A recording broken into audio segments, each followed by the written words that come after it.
මේ වීඩියෝ එක බලනවා කියන්නේ ඔයත් තව සති 6ක් වගේ කාලෙකින් O level ලියන්න ඉන්න කෙනෙක්. මේ ඉතිරි වෙලා තියෙන දවස් ගාන ඇති වෙයිද? දැනට ඉන්න මට්ටම මොකක් වුණත් ඔයාලට පුළුවන් උපරිම රිසල්ට් එකකට යන්නේ කොහොමද? ස්ට්‍රෙස් ගතිය පාලනය කරගෙන වැඩ කරන්නේ කොහොමද? මේ වගේ ඔයාලට මේ විදිහේ තියෙන ප්‍රශ්න කිහිපයකටම උත්තර මේ වීඩියෝ එකෙන් ඔයාලට ලැබෙයි. වීඩියෝ එකට යන්න කලින් ඔයාලා හැමෝටම මතක් කරනවා ඔයත් අපේ channel එකට අලුත් කෙනෙක් නම් දැන්ම අපිව subscribe කරලා අපිත් එක්ක එකතු වෙන්න කියලා.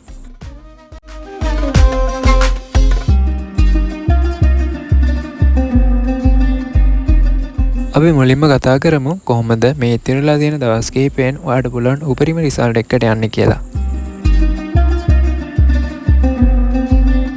ඉතින් මේ ඉතිරිලා තියෙන පොඩි කාලයේදී ඔයාලට පුළුවන් උපරිම රිසල්ට් එකකට යන්න නම් ඔයා මුලින්ම හදාගන්න ඕන දේ තමයි ඔයාගේ මානසිකත්වය. නම් ඕනම දෙයකදී මම මේ දෙයට සුදුසු නැහැ, මට මේ දේ කරන්න බෑ කියලා ඔයා අනිත් මොන දේ කරන්නත් කලින් ඔයාගේ මානසිකත්වය හදාගන්න.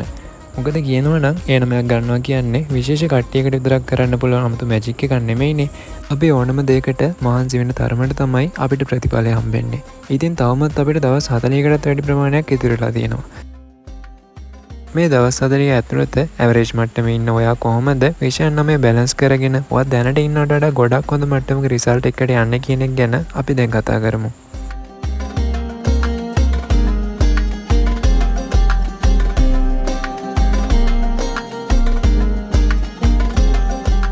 ඉතින් ඔයා මේ ඉතිරි සති 6න් මුල් සති දෙකේදී කරන්න ඕන දේ තමයි මේ විද්‍යාවට අඩුපාඩු නොතේරෙන තැන් තියෙන විෂය කොටස් ඔයාට පුළුවන් විදිහට උපරිම අවධානයක් දීලා තේරුම් ගන්න එක.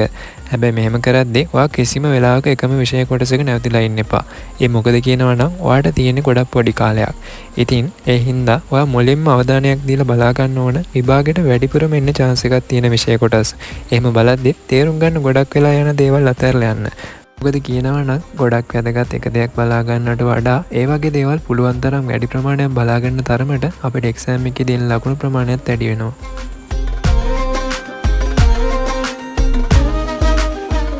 ඔයාට මේ වෙද්දි ආයෙ පාරක් බලා ගන්න ඕන කියලා දෙයක් නැති කෙනෙක් නම් දැන් ඔයා කරන්න ඕන දේ තමයි past papers practice කරන එක.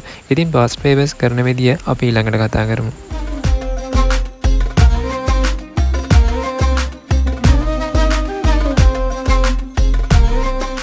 ඉතින් අවසාන සතිය අතරදී අපි past papers වලට වැඩි අවධානයක් දෙන්න ඕන.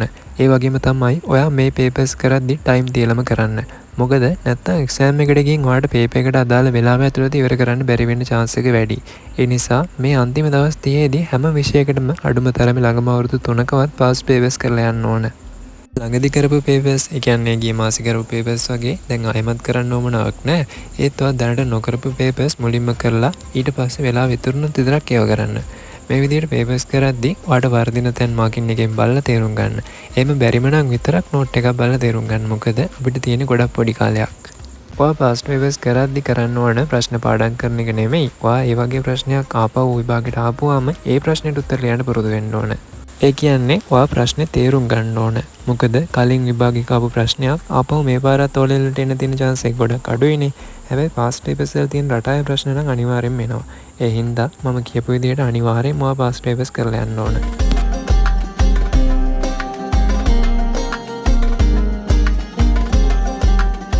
ඕනම දෙයකදී අන්තිම කාලය කියන්නේ ගොඩක් ලොකු වෙනසක් කරන්න පුළුවන් කාලයක්. ඉතින් ඒ වෙනස කරන්න නම් මම වීඩියෝ එකේ මුලදී කිව්වා වගේ ඔයා ඔයාගේ මානසිකත්වය හොඳට තියාගන්න ඕන. ඔයා මේ දවස් ටිකේ වැඩ කරද්දී ඔයාට කාලය ඇති වෙයිද? කොහොම රිසල්ට් එකක් එයිද? අනේ ඇයි මං ඉස්සර වැඩ කරේ නැත්තේ? රිසල්ට් අඩු වුණොත් මිනිස්සු මට මොන වගේ කතා කියයිද කියලා හිතලා ඔයා ඔයාගේ ඔළුව අවුල් වෙලා ස්ට්‍රෙස් වෙන්න කලින්ම ඔයාට එහෙම දෙයක් හිතෙන්න පටන් ගද්දිම මෙන්න මේ දේ ඔයාටම කියාගන්න. මම වැඩ කළේ නෑ තමයි. මම දැන් ඉන්න මට්ටම මට ගන්න ඕන රිසල්ට් එකට වඩා ගොඩක් අඩු මට්ටමක්. හැබැයි තව මට දවස් 40ක්ම තියෙනවා. ඉතින් මම මේ දවස් 40ේදී වෙන දේවල් හිතුවා කියලා ඒ කිසිම දෙයකින් මගේ රිසල්ට් එක වැඩි වෙන්නේ නැහැ. මම මේ දවස් ටිකේ මට පුළුවන් උපරිමය කරනවා. ඉතින් ඔයා මේ විදිහට ඉඳලා වැඩ කළොත් විතරමයි ඔයාගේ රිසල්ට් එක වැඩි වෙන්නේ. මොකද වපුරන තරමට තමයි හස් වෙන්න ලැබෙන්නේ.